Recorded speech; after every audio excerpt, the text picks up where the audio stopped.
ധ്യാനത്തിൽ ഏറ്റവും പ്രധാനമാണ് സമദൃഷ്ടി. അതുകൊണ്ട് പരമാർത്ഥ മാർഗത്തിൽ ചലിക്കുന്നവർക്ക് 2 ശ്രേണികളുണ്ട്.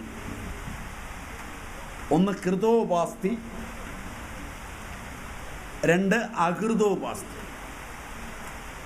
ഉപാസ്തി എന്നാൽ ഉപാസന. കൃത ഉപാസന, അകൃത ഉപാസന. കുറച്ച് സാധകന്മാർ സാധന ചെയ്ത് ജ്ഞാനമാർഗത്തിലേക്ക് പ്രവേശിക്കുന്നു. എന്നാൽ കുറച്ചാളുകൾ ഉപാസനമില്ലാതെ ശ്രവണമനനാദികൾ കൊണ്ട് ജ്ഞാനമാർഗത്തിലേക്ക് പ്രവേശിക്കും. ഇവർ തമ്മിലായി അടി മുഴുവൻ നടക്കുന്നു.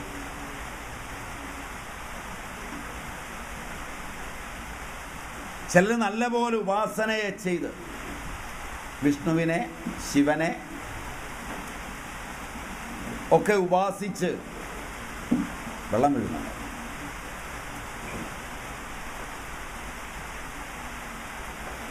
വിഷ്ണുവിനെയും ശിവനെയും ഒക്കെ ഉപാസിച്ച് ഉപാസനാമാർഗത്തിൽ സഞ്ചരിച്ച് ആത്മസാധനയിലൂടെ സാക്ഷാത്കാരത്തിലെത്തുവാൻ ശ്രമിക്കുന്നവർ ചിലർ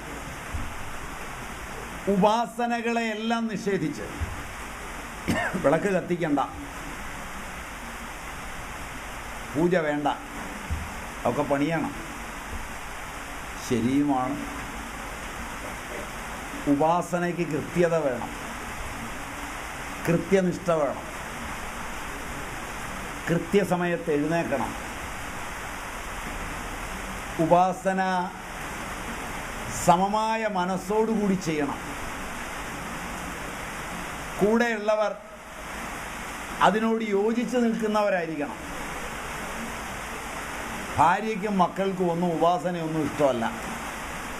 അപ്പോൾ ഒരുത്തൻ വെളുപ്പാൻ കാലത്ത് എഴുന്നേറ്റിരുന്ന് വിഷ്ണു സഹസ്രനാമവും ലളിതാ സഹസ്രനാമവും ഒക്കെ ഉറക്കെ ജപിക്കുകയാണ് വീട്ടിൽ. ഉറങ്ങിക്കിടക്കുന്നവൻ തിരിഞ്ഞും മറിഞ്ഞും കിടക്കുകയായി ശബ്ദം കേട്ടിട്ട്. വീട്ടിൽ ഭാര്യയും മക്കളും രാവിലെ ഈ കിളവന് വരെ പണിയൊന്നുമില്ല, മനുഷ്യനെ ഉറക്കുകയില്ല, വെളുപ്പാൻ കാലത്തെ ഏറ്റിരുന്ന് ഉറക്കെ ജപിക്കുകയാണ്. അതുകൊണ്ട് പിള്ളേർ വന്ന് ചിലപ്പോൾ വിളക്ക് എടുത്തു. ഭാര്യകൾ വല്ലയിടത്തേക്കും പോകുമ്പോൾ ഇതിൻ്റെ പുസ്തകമൊക്കെ എടുത്ത് തീക്കാത്തിരും. അപ്പോൾ ചുറ്റുപാടുകൾ അനുകൂലമല്ലാതെ ചെയ്യേണ്ടി വരിക. ചുറ്റുപാടുകൾ അനുകൂലമായാൽ തന്നെ ഏകാഗ്രതയില്ലാതെ ചെയ്യേണ്ടി വരിക. ആരെയോ കണ്ടു, പരിചയപ്പെട്ടു, ഒരു സ്വാമി പറഞ്ഞു പതിവായിട്ട് ജപിച്ചോളാൻ. സതീവാണ്. പതിവായിട്ട് ജപിക്കാൻ ഏകാഗ്രതയില്ല, വേറെ വല്ലതൊക്കെ ചിന്തിച്ചുകൊണ്ട് ജപിക്കും. അതുകൊണ്ട് അകൃതോപാസ്തിയായി പോകുന്നവരുടെ എണ്ണം വളരെ കൂടുതലാണ്. ഉപാസന കൃതമല്ലാതെ ജ്ഞാനമാർഗത്തിൽ ചരിക്കുന്നവർ ഇന്ന് മിക്കവാറും ലോകം അറിയപ്പെടുന്ന പ്രഭാഷകന്മാരായ സ്വാമിമാരൊക്കെ അകൃതോപാസ്തികളാണ്.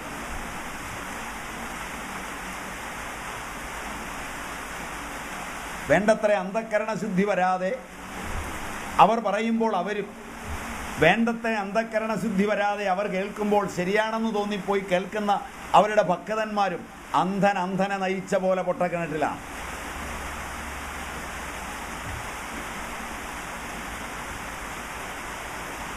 മനസ്സിലായോ എന്നറിയില്ല.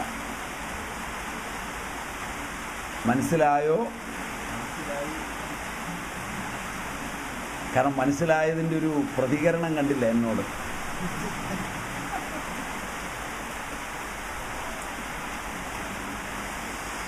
അതുകൊണ്ട് പറഞ്ഞതാ, ദേഷ്യമൊക്കെ വരേണ്ടതാണ് ഞാനീ പറഞ്ഞത് മനസ്സിലായെങ്കിൽ. അല്ലെങ്കിൽ നിങ്ങൾ സാധുക്കളായിരിക്കണം, അത്ര വലിയ ഭക്തന്മാരില്ലായിരിക്കണം, അല്ലെങ്കിൽ സ്വാഭാവികമായി സംഭവിക്കാവുന്നതാണ്. അതാണ് അകൃതോപാസ്തി എന്ന് പറയും. കൃതോപാസ്തികൾ കൃത്യമായി ഉപാസനയെ ചെയ്ത് ലക്ഷ്യം പോലെ മാർഗം ശുദ്ധമാണെന്നറിഞ്ഞ് ഏകാഗ്രത കൈവരിച്ച് ചിത്തവൃത്തി പ്രവാഹങ്ങളെല്ലാം തന്മയീഭവിച്ച് വരുന്ന കൃതോപാസ്തികൾ ഉപാസനയിലൂടെ തന്നെ കൃത്യമായി വന്ന് ജ്ഞാനത്തിലെത്തിയവർ.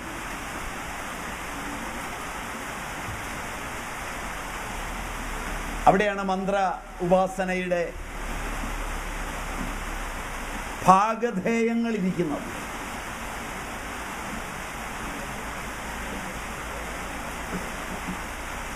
എങ്ങനെയാണ് ഇതിൻ്റെ സംഘാടകർ എന്നെ ഈ വിഷയത്തിന് വിളിച്ചതെന്ന് എനിക്കറിയില്ല.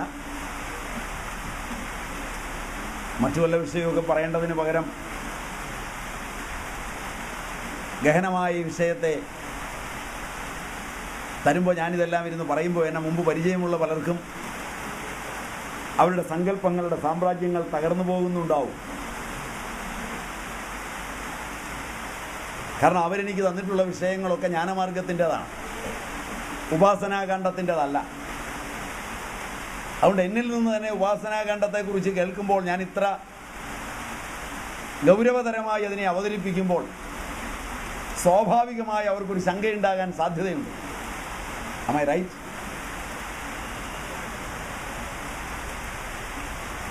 അത് കേൾക്കാനും കൂടി ആയിരിക്കും കണ്ണൂരിൽ നിന്ന് ടിക്കറ്റ് എടുത്തത്. Am I right? ഇടയ്ക്ക് ഓർമ്മിപ്പിച്ചില്ലെങ്കിൽ നിങ്ങൾക്കാകെ വിഷമം തോന്നുമല്ലോ എന്ന് വിചാരിച്ചാണ്. നിങ്ങളുടെ നീരാവി കൂടുതലാണ് അല്ലേ? അന്തരീക്ഷത്തിൽ നീരാവിയുടെ അളവ് വളരെ കൂടുതലാണ്. അപ്പോൾ രണ്ട് ശ്രേണികളാണ്, ഒന്ന് കൃതോപാസ്തി, രണ്ട് അകൃതോപാസ്തി. ജ്ഞാനമാർഗത്തിൽ കൃതോപാസ്തി ഇല്ലാതെ പ്രവേശിക്കുന്നവർ, വിദ്യാരണ്യ സ്വാമികൾ അദ്ദേഹത്തിൻ്റെ അതിപ്രശസ്തമായ ജീവൻ മുക്തി വിവേകത്തിൽ അകൃതോപാസ്തി, ഉപാസനകളൊന്നും ചെയ്യാതെ ശ്രവണ മനനാദികൾ കൊണ്ട് ജ്ഞാനം പ്രാപിക്കുന്നു, എന്നാൽ അവർ ജീവൻ മുക്തരാകുന്നില്ല എന്നുറപ്പിച്ച് പറയുന്നത്. പുസ്തകത്തിലെ സാധനമൊക്കെ പഠിച്ചു വച്ചിട്ടുണ്ട്. അവർക്ക് മുക്തിയുടെ അനുഭവം ജീവിച്ചിരിക്കുമ്പോൾ ലഭിക്കുന്നില്ല എന്ന് മാധവ വിദ്യാരണ്യ സ്വാമികൾ, അദ്ദേഹത്തിൻ്റെ പ്രസിദ്ധമായ കൃതിയാണ് ജീവൻ മുക്തി വിവേകം, വർണ്ണിക്കുന്നുണ്ട്. സൂചിപ്പിച്ചത് ജ്ഞാനമാർഗികളായ ആളുകൾ പോയി പരിശോധിച്ചു കൊള്ളട്ടെ, പഠിച്ചു കൊള്ളട്ടെ എന്ന് വിചാരിച്ചു കൂടിയാണ്. അപ്പോൾ അദ്ദേഹത്തിൻ്റെ ഉള്ളിൽ അങ്ങനെയുള്ള ജ്ഞാനികളുടെ ഉള്ളിൽ നിന്ന് രാഗദ്വേഷങ്ങൾ കെട്ടടങ്ങുന്നില്ല. അകൃത ഉപാസ്തികളായ ജ്ഞാനികൾക്ക് രാഗദ്വേഷങ്ങൾ അസ്തമിക്കുന്നില്ല. അവർ സ്റ്റേജിൽ നിന്ന് ഗോഗുവ വിളിക്കും. മനസ്സിലായില്ല? അവരെ പോലുള്ളവർ കേൾക്കും, വടിയെടുക്കും. അതിൻ്റെ കാരണം ഇതാണ്. കൃതോപാസ്തിക്ക് വരുന്ന വിനയ സൗശീല്യാദികൾ ഒന്നറിയില്ല. ഞങ്ങളെയൊക്കെ നിങ്ങൾ വിളിച്ചിട്ട് ഈ മൈക്കും കൂടെ തരും. ഇത് വല്ലാത്തൊരായുധമാണ്, നിങ്ങളുടെ കയ്യിലില്ല. ആളെണ്ണമൊക്കെ നിങ്ങൾ കൂടുതലാണ്. പക്ഷേ ഇതുപയോഗിച്ച് നിങ്ങളെയും നിങ്ങളുടെ പൈതൃകത്തെയും വരെ ഞങ്ങൾക്ക് തെറി വിളിക്കാം. വിനയം കാരണം നിങ്ങളിൽ പലരും ഉപദ്രവിക്കാതിരിക്കുന്നത് നിങ്ങളുടെ വിവരക്കേട് കൊണ്ടാണെന്ന് ചിലപ്പോൾ ഞങ്ങൾ ധരിച്ചു എന്നുണ്ട്. മനസ്സിലായില്ല? പിന്നെ ഞങ്ങളെപ്പോലെ തന്നെ വിവരമില്ലാത്ത ആളുകളുടെ അടുക്ക പോയി എന്ന് മൈക്കിലൂടെ പറയും. അപ്പോൾ രണ്ട് പൂശുവാണ്. പിടികിട്ടിയോന്നറിയില്ല. അവർ തയ്യാറായിട്ടാണ് അവർ. ഇതിന് കാരണം കൃതോപാസ്തിയും അകൃതോപാസ്തിയും തമ്മിലുള്ള അന്തരമാണ്. ഉപാസനയിൽ ഉറച്ച് വിനയസൗശീല്യാദികൾ വന്ന് ശിലയിലെ വരെ ദേവതാ ചൈതന്യത്തെ ഭാവാത്മകമായി കണ്ട് ഉപാസനാഖണ്ഡപ്രധാനമായ മന്ത്രത്തെ ആവിഷ്കരിച്ച് മന്ത്രാനുശീലനം ചെയ്ത് മനസ്സ് ത്രാണനം ചെയ്ത് രക്ഷപ്പെട്ടു വരുന്ന ജീവൻ മുക്തനെ സംബന്ധിച്ചിടത്തോളം സർവവും ഏകമാണെന്നുള്ള ബോധം വരുന്നത് കൊണ്ട്, വൃത്തിയാണ് വേറിട്ട് നിൽക്കുന്നതെന്ന് അനുഭവിക്കുന്നത് കൊണ്ട്, ആരെയും ആക്രമിക്കാതെ, ആരോടും പരിഭവിക്കാതെ, ആരെയും എതിർക്കാതെ തൻ്റെ സാധനയുടെ ലോകത്തുകൂടി കടന്നു പോകുവാൻ കഴിയും.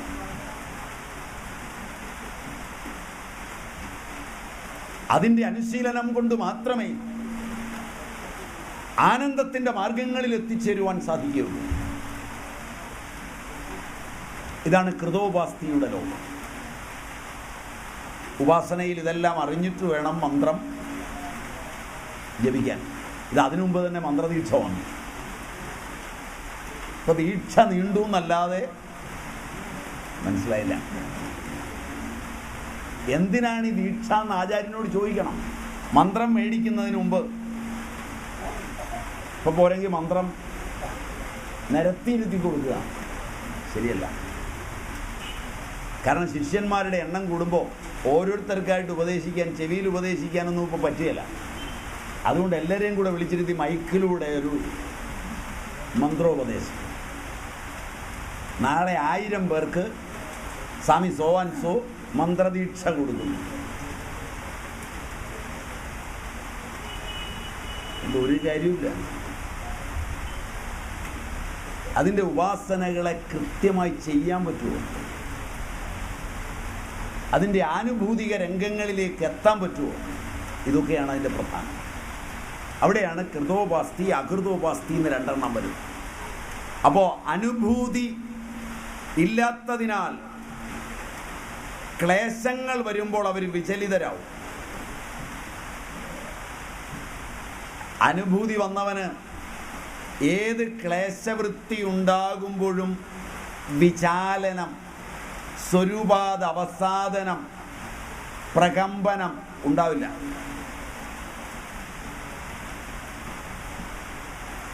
സമചിത്തതയുണ്ടാവും.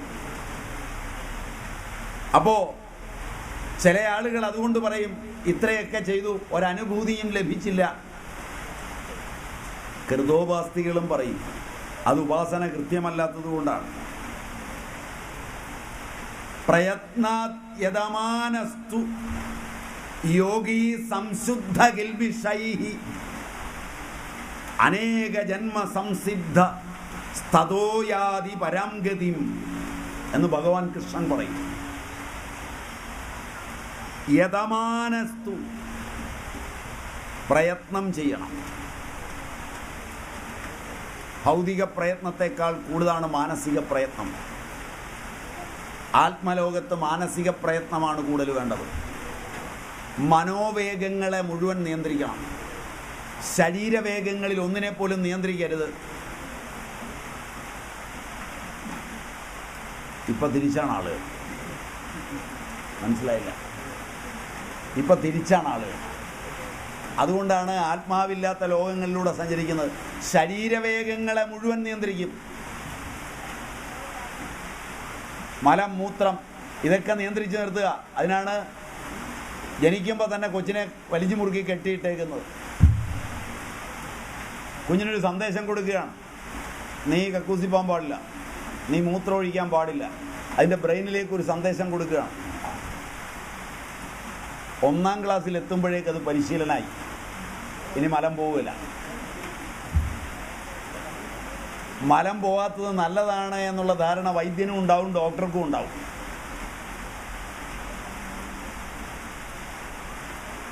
ഒന്നും വേണ്ട. ഇതൊക്കെ കഴിഞ്ഞ് നമുക്ക് കുടിക്കാം.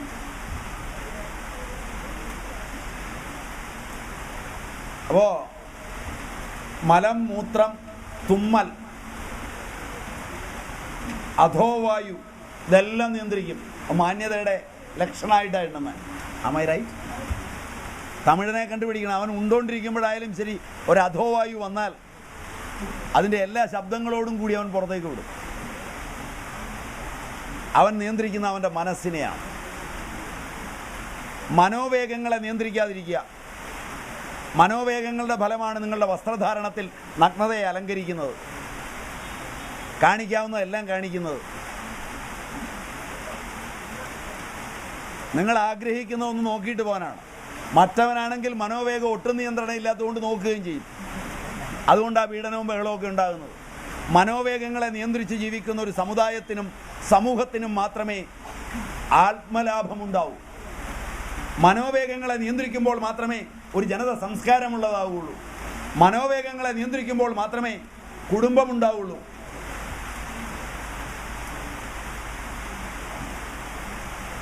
മനസ്സിലാവുമോ ആവോ? നാട്ടുമ്പറായോണ്ട് മനസ്സിലാകേണ്ടതാണ്. ടൗണിലാണെങ്കിൽ ഞാൻ തല്ലുകൊള്ളേണ്ടതാണ് അല്ലേ? നാട്ടുമ്പറായതുകൊണ്ട് സംഘാടകരൊന്നും കൈവച്ച് തുടങ്ങിയിട്ടില്ല. ഇല്ലെങ്കിൽ സംഘാടകരിപ്പോൾ പേപ്പർ എഴുതാൻ തുടങ്ങും. പണിക്കേണ്ട പണി മതി, പണി നന്നായിട്ടുണ്ട്, നാളെ മുതൽ ഇവിടെ പണിയുണ്ടാന്ന് പറയും.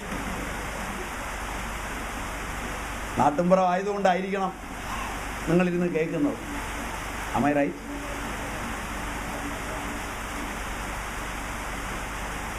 അപ്പോൾ ഉപാസന ഇതിനനുസരിച്ച് രണ്ടു വിധമാണ്. ഒന്ന് ഭക്തിമാർഗീയ ഉപാസന, രണ്ട് യോഗമാർഗീയ ഉപാസന. ബൃഹദാരണ്യക ഉപനിഷത്തിൽ അശ്വമേധീയ ഉപാസന ക്ഷത്രിയർക്കുള്ളതാണ്. അത് ബ്രഹ്മഹത്യയിൽ നിന്ന് മോചനം നേടുന്നതിനുള്ളതാണ്. എന്നാൽ വൈശ്യനും ശൂദ്രനും ബ്രാഹ്മണനുമെല്ലാം അതിൻ്റെ ഉപാസന ബൃഹദാരണ്യക ഉപനിഷത്തനുസരിച്ച് ഭാവനാതലത്തിൽ ചെയ്യാവുന്നതാണ്. അശ്വത്തെ ഉഷസാണെന്ന് സങ്കല്പിച്ച് ഉഷാഹ വൈ അശ്വഹ, അശ്വം ഉഷസാകുന്നു എന്ന് സങ്കല്പിച്ച് അത് ഉപാസിക്കാവുന്നതാണ്. അത് യോഗമാർഗീയം. ഭക്തിമാർഗീയം നിരപേക്ഷമാണ്. പ്രേമലക്ഷണാഭക്തി സാക്ഷാത്കാര പര്യന്തം ചെയ്താൽ അയാളെ കൃതോപാസ്തി എന്ന് മാനിക്കുന്നു. അയാളാണ് കൃതോപാസ്തി. സാക്ഷാത്കാരം കിട്ടുന്നതുവരെ പ്രേമലക്ഷണ ഭക്തിയിൽ ഉപാസിക്കുക. അതിനാണ് ക്ഷണം.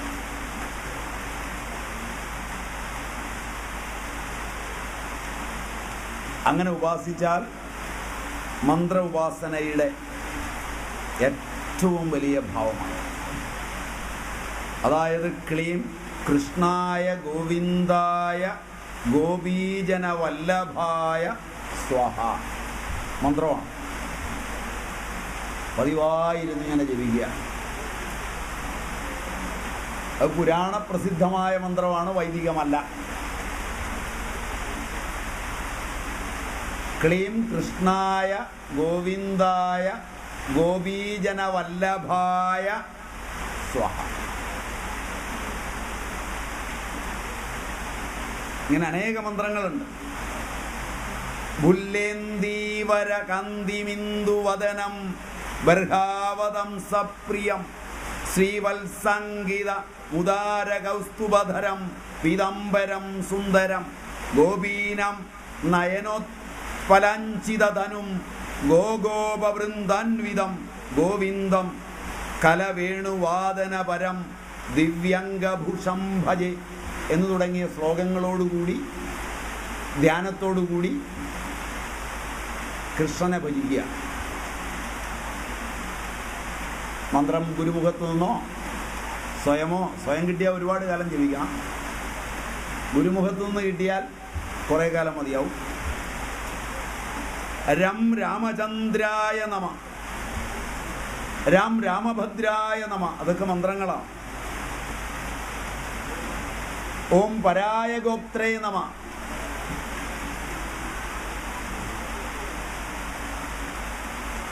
അയ്യപ്പൻ്റെ മൂലമന്ത്രമാണ്. അങ്ങനെ ഓരോ ദേവതയ്ക്ക് മൂലമന്ത്രങ്ങളുണ്ട്. ഒരു ദേവതയ്ക്ക് തന്നെ അനേക മൂലമന്ത്രങ്ങളുണ്ട്, അതിൻ്റെ രൂപം മാറുന്നതനുസരിച്ച്. നേരത്തെ പറഞ്ഞു സീതാസമേതനായ രാമൻ്റെ മന്ത്രമല്ല, കോദണ്ഡരാമൻ്റെ മന്ത്രം. അതൊക്കെയാണ് ക്ഷേത്രങ്ങളിൽ പൂജാസമയത്ത് പ്രാണനെ കൃത്യമായി ലയം വരുത്തിയിട്ട് ജപിക്കുന്നത്. പ്രാണലയം വരുത്തും. അനുലോമ വിലോമ പ്രാണായാമങ്ങളിലൂടെ പീഠശുദ്ധി ദേഹശുദ്ധിയൊക്കെ വരുത്തി അസ്ത്രമന്ത്രങ്ങളെ കൊണ്ട് തന്നെ രക്ഷിച്ച് മന്ത്രം ജപിക്കുന്നതിന് മുമ്പ് മന്ത്രമൂർത്തി ദേവതയായതുകൊണ്ട് ജപിക്കുന്നവൻ ദേവതാ ശരീരത്തിലേക്ക് ഉയരണം. അവൻ മനുഷ്യനല്ലാതാകണം. മനുഷ്യസ്പർശം കൊണ്ട് മനുഷ്യനാകരുത്. അങ്ങനെ ദേവതാ ശരീരം കൈക്കൊള്ളുന്നത് അസ്ത്രാദി മന്ത്രങ്ങളെ കൊണ്ടാണ്. അങ്ങനെ ദേവതാ ശരീരിയായി സമന്മാർ തമ്മിലെ പൂജ്യപൂജ ശീലമുള്ളൂ, അനുശീലനമുള്ളൂ. ദേവനെ പൂജിക്കാൻ ദേവനായി ഉയരണം. മന്ത്രശരീരിയായ ദേവന്റെ ദേവതാ സങ്കല്പങ്ങളിലേക്ക് മാനവ ശരീരത്തെ ഹനിച്ച് ഉയരുകയാണ് ചെയ്യുന്നത്. മന്ത്രം കൊണ്ട് മന്ത്രശരീരം കൈക്കൊള്ളുകയാണ്. ഓം അസ്ത്രായ ഹും ഭട്ട് തുടങ്ങിയ അസ്ത്രമന്ത്രാദികൾ കൊണ്ട് രക്ഷിച്ചു നിർത്തി അനുലോമ വിലോമ പ്രാണായാമങ്ങൾ കഴിഞ്ഞ് 108 പ്രാവശ്യമോ അക്ഷരലക്ഷമോ വരെ മന്ത്രങ്ങൾ ഉപാസിക്കുക. അതിനെയാണ് കൃതോപാസ്തി എന്ന് വിളിക്കുന്നത്. ക്ഷേത്രത്തിലൊക്കെ വരുമ്പോൾ അതിൻ്റെ മന്ത്രം ഏതാണ്? ആ ദേവതയുടെ. അതറിയണം. അതിനെ നാട് മുഴുവൻ ഉപാസിക്കുമ്പോൾ അതിൻ്റെ പ്രയോജനം ചില്ലറയൊന്നുമല്ലെന്നാണ് ലോകത്തിലെ ഏറ്റവും വലിയ പണ്ഡിതനായ അപ്പയ്യ ദീക്ഷിതർ പറയുന്നത്.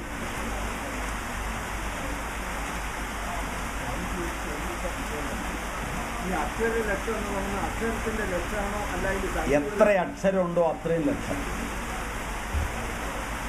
പഞ്ചാക്ഷരം ലഭിക്കുന്നു എങ്കിൽ പഞ്ചാക്ഷര മന്ത്രം 5 ലക്ഷം ഉരുവ്. ഷോഡശാക്ഷരിയാണെങ്കിൽ 16 ലക്ഷം ജപിക്കുക. അതാണ് അക്ഷരലക്ഷം.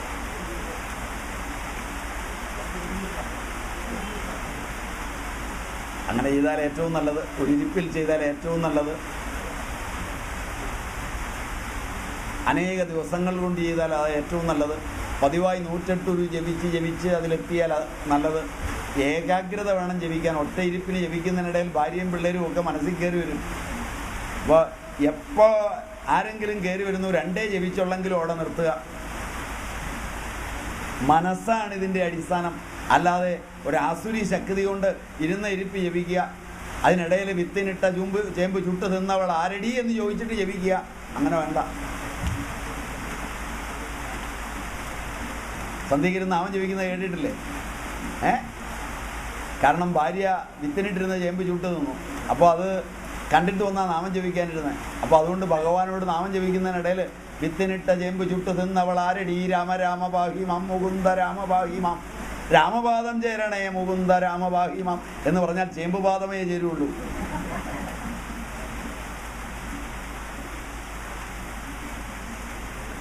അപ്പോൾ ജപിക്കുമ്പോൾ ഇത് വളരെ സൂക്ഷിക്കണം,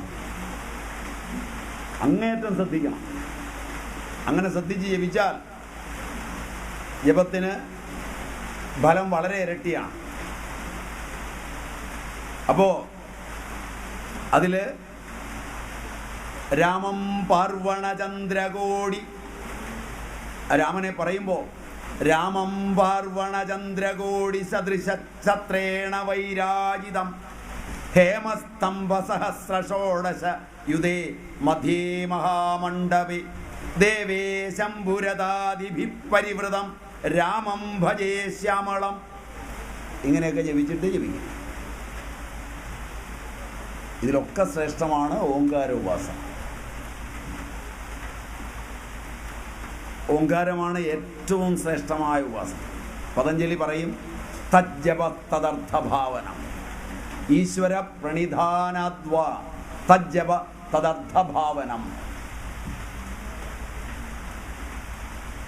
ഈശ്വര പ്രണിധാനം കൊണ്ടാണ് യോഗഭാവനയിലെ സമാധിയിലേക്ക് എത്തുന്നത്.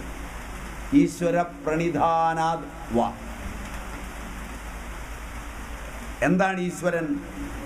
ഈശ്വരവാചകം പ്രണവമാണ്. ഓംകാര ഉപാസന കൊണ്ട് അതിന് ശ്രുതി പറയുന്നത് ഏതദാലംബനം ശ്രേഷ്ഠം ഏതദാലംബനം പരം ഏതദാലംബനം ജ്ഞാത്വാ യോ യദിച്ഛതി തസ്യ തത്. ഓംകാര ഉപാസന കൊണ്ട് എന്തിച്ഛിക്കുന്നു അതെല്ലാം കിട്ടുമെന്നാണ്. അതുകൊണ്ടാണ് ദാനം ചെയ്യുമ്പോഴൊക്കെ ഓം തത് എന്ന് പറഞ്ഞ് കൊടുക്കാവൂ. എവിടെയെങ്കിലും തിരിച്ചു കിട്ടും. ഓം തത് സത്. എന്ത് കർമ്മം ചെയ്യുമ്പോഴും നിങ്ങൾ ഭാരതീയരാണോ സനാതനധർമ്മികളാണോ ഓം തത് സത്. മക്കൾക്ക് ഫീസ് കൊടുക്കുമ്പോഴും ഭാര്യയുമായി ഇടപെടുമ്പോഴും ഏത് സമയത്തും ഓം തത് സത്. അത് ഏറ്റവും ദിവ്യമായ മന്ത്രമാണ്. എന്തിനും, അഭിവാദനത്തിന് പോലും പരസ്പരം കാണുമ്പോൾ അഭിവാദനം ചെയ്യുമ്പോഴും ഓം തത് സത് ഇത് നിർദ്ദിഷ്ടം. ഓം തത് സത് എന്ന് മനസ്സിൽ പറഞ്ഞാൽ മതി, മറ്റവൻ കേൾക്കണ്ട, ചുണ്ടുപോകാൻ കാണണ്ട, ഏതാണ്ട് പറഞ്ഞുകൊണ്ടാ തരുന്നതെന്ന് വിചാരിക്കണ്ട, വഴക്കുണ്ടാക്കുകയാണെന്ന് വിചാരിക്കും. മനസ്സിലായില്ല? അതെ അതെ, ഓം തത് സത്, ഓം തത് സത്. എല്ലാം ഓംകാരമാണ്, സത്തായ ഓംകാരമാണ്, പ്രണവമാണ് എല്ലാം. പ്രണവം സർവാതിരിക്തമാണ്. ഓമിത്യേതദക്ഷരമിദം സർവം തസ്യോപവ്യാഖ്യാനം ഭൂതം ഭവത് ഭവിഷ്യതി സർവം ഓംകാരേവ യച്ഛന്യത്രികാലാതീതം തദപ്യോംകാരേവ. കാലികവും കാലാതീതവുമായതെല്ലാം ഓംകാരമാണ്. ജാഗരിത സ്ഥാനവും സ്വപ്നസ്ഥാനവും സുഷുപ്ത സ്ഥാനവും എല്ലാം ഓംകാരമാണ്. ജാഗ്രതും സ്വപ്നവും സുഷുപ്തിക്കും അപ്പുറം ഏതുണ്ടോ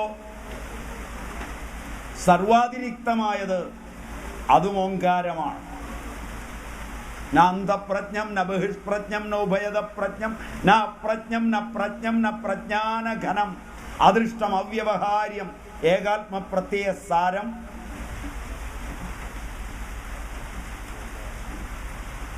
അതും ഓംകാരമാണ്. അതുകൊണ്ട് ഓംകാരത്തിൽ അധിഷ്ഠിതമാണ് ഭൂതവും ഭവത്തും ഭവിഷ്യത്തും കാലാതീതവും.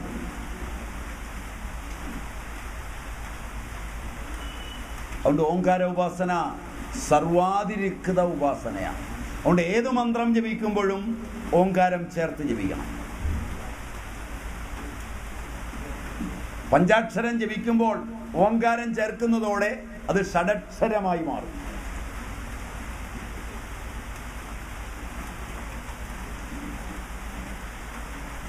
ഇതിന് കാരണം സകല ജീവജാലങ്ങളിലും അഹമെന്നൊരു ചൈതന്യമുണ്ട്, ഞാൻ എന്നൊരു ചൈതന്യമുണ്ട്.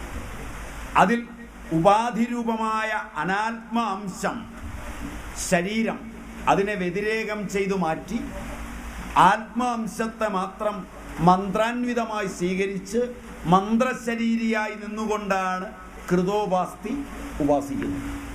അഹം ദേവോ നജാന്യോസ്മി ബ്രഹ്മൈവാഹം ന ശോകഭാഗ് സച്ചിദാനന്ദരൂപോഹം നിത്യമുക്ത സ്വഭാവവാൻ എന്നാണ് ഉപാസനയുടെ മർമ്മം. കഴിയുമ്പോൾ കൃതോപാസ്തി പറയും ധന്യോഹം ധന്യോഹം കൃതകൃത്യോഹം. എൻ്റെ ജീവിതം ധന്യമായി, ഞാൻ ധന്യനായി, ധന്യോ ധന്യ പുനർപുനധന്യ എന്നാണ് പഞ്ചദശീകാരൻ പറയുന്നത്. അപ്പം അതുകൊണ്ട് ഉപാസനയിൽ വളരെ ഉയർന്ന മാനങ്ങളുള്ളതാണ് ഇത്. അതിൽ ഏറ്റവും പ്രാധാന്യം നൽകുന്നത് വേദാന്താധ്യയനം കൊണ്ട് ശരീരാദികളിൽ പ്രത്യക്ഷവും പരോക്ഷവുമായവയിൽ അവഗമനമുണ്ടാകുന്നു. എന്നിട്ടതിനെ അഹമസ്മി എന്നിങ്ങനെ അറിയുന്നു. ഇതിനെ സൂത്രകാരൻ ഭഗവാൻ വ്യാസൻ പറയും ആനന്ദാദയ പ്രധാനസ്യ. അവിടെയാണ് ആനന്ദം പ്രധാനമായി തീരുന്നത്. ആ ആനന്ദം ഒരു നുള്ള് അനുഭവിച്ചാൽ ബാക്കിയുള്ളതൊക്കെ നിസ്സാരമായി പോകും. അതനുഭവിക്കാത്തതുകൊണ്ടാണ് ഭാര്യയിൽ, ഭർത്താവിൽ, മക്കളിൽ, അച്ഛനിൽ, ധനത്തിൽ, വിത്തേഷണ, ദാരേഷണ, പുത്രേഷണ ഇതിലൊക്കെ കിടന്ന് കറങ്ങുന്നത്. ഈ ആനന്ദം മനുഷ്യാനന്ദത്തെക്കാൾ, ഗന്ധർവാനാമാനന്ദത്തെക്കാൾ ഒക്കെ മേലെയാണ്. ഇതിൻ്റെ മാത്രയെക്കുറിച്ചൊക്കെ ഉപനിഷത്ത് വളരെ ഗംഭീരമായി പറയുന്നുണ്ട്. ഇനി ജപിക്കാത്ത ഒരു മന്ത്രമുണ്ട്, സോഹം. നിത്യം ജപിച്ചുകൊണ്ടിരിക്കുന്നു. ഒരു ശ്വാസം എടുക്കുമ്പോഴും ശ്വാസം വിടുമ്പോഴും. അക്ഷരധിയാം ത്വവരോധ സാമാന്യ തദഭാവാത് അമൗപ ഭവത്തദുക്തമെന്ന് ഋഷി ചൂണ്ടിക്കാണിക്കുന്ന ഹംകാരേണ ബഹ്രിയാദി സകാരേണ വിശേത്പുന ഹംസേതി പരമം മന്ത്രം ജീവോ ജപതി സർവദാ. ഹംകാരം കൊണ്ട് പുറത്തേക്ക് വിടുക,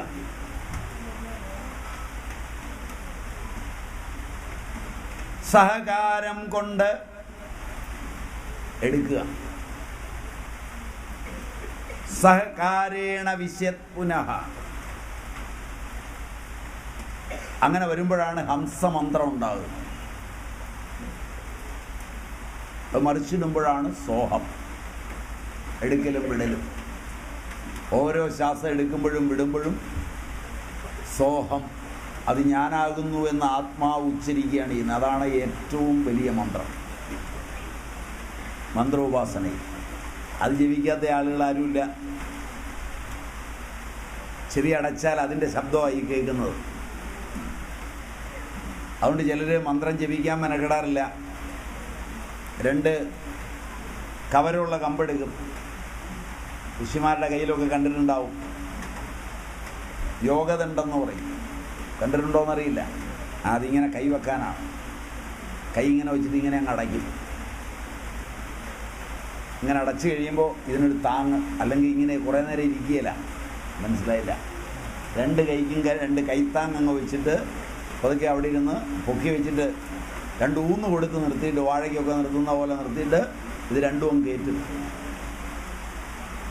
പുറത്തുനിന്നുള്ള വേറൊരു ശബ്ദവും കേൾക്കാതെ ആന്തരികമായ സോഹം കേട്ടുകൊണ്ടിരിക്കും. വികാരങ്ങളില്ലാത്ത അവസ്ഥയിൽ വേണം ചെയ്യാൻ. അതുകൊണ്ട് ആദ്യം അന്ധക്കരണം വിശുദ്ധമായിട്ട് വേണം ചെയ്യാൻ. അല്ലെങ്കിൽ ഈ ഉപാസനാക്രമങ്ങളൊക്കെ ചിലപ്പോൾ കുഴപ്പമില്ല, ഒരു ശകലം ലൂസ് ഉണ്ടാകും. കുറച്ച് ആരോഗ്യ പ്രശ്നങ്ങളും ഉണ്ടാകും. അല്പം ശ്വാസം മുട്ടൽ, കുറച്ച് നടുവേദന, കുറച്ച് ഞരമ്പുകൾക്ക് വലിഞ്ഞു മുറുകൽ, കുറേ രക്തഓട്ടത്തിനുള്ള കുഴപ്പങ്ങൾ, ഇങ്ങനെയൊക്കെയുള്ള ചെറിയ കുഴപ്പങ്ങളൊക്കെ ഉണ്ടാക്കും. അറിയാവുന്ന ആചാര്യൻ്റെ അടുക്കൽ നിന്നാണ് പഠിച്ചതെങ്കിൽ അയാൾ പിടിച്ചൊന്ന് കുടയുമ്പോൾ നേരെയാവും. അറിയാൻ ഇതറിയില്ലാത്ത വല്ലവരുമാണ് പറഞ്ഞു തന്നതെങ്കിൽ ഇതുമായിട്ട് ജീവിതം മുഴുവൻ കളയും, നേരെയാവില്ല. ഇതറിയാവുന്ന ആളുകൾ, ഉപാസനാകാന്ഡം അറിയാത്ത ആളുകളിൽ നിന്ന് ഉപാസനാക്രമങ്ങളെ പഠിച്ച് അല്പം നൊസായി കഴിഞ്ഞാൽ അവരങ്ങ് കൈവിടും. അവർക്ക് ഈ ഭക്തന്മാർ ഇഷ്ടം പോലെ കിട്ടിക്കൊണ്ടിരിക്കും. പൂർവ്വപുണ്യമുള്ള ഭക്തന്മാർ രക്ഷപ്പെടും. മനസ്സിലായില്ല? അതില്ലാത്തവൻ ഇതുമായിട്ട് ഇങ്ങനെ അലയും.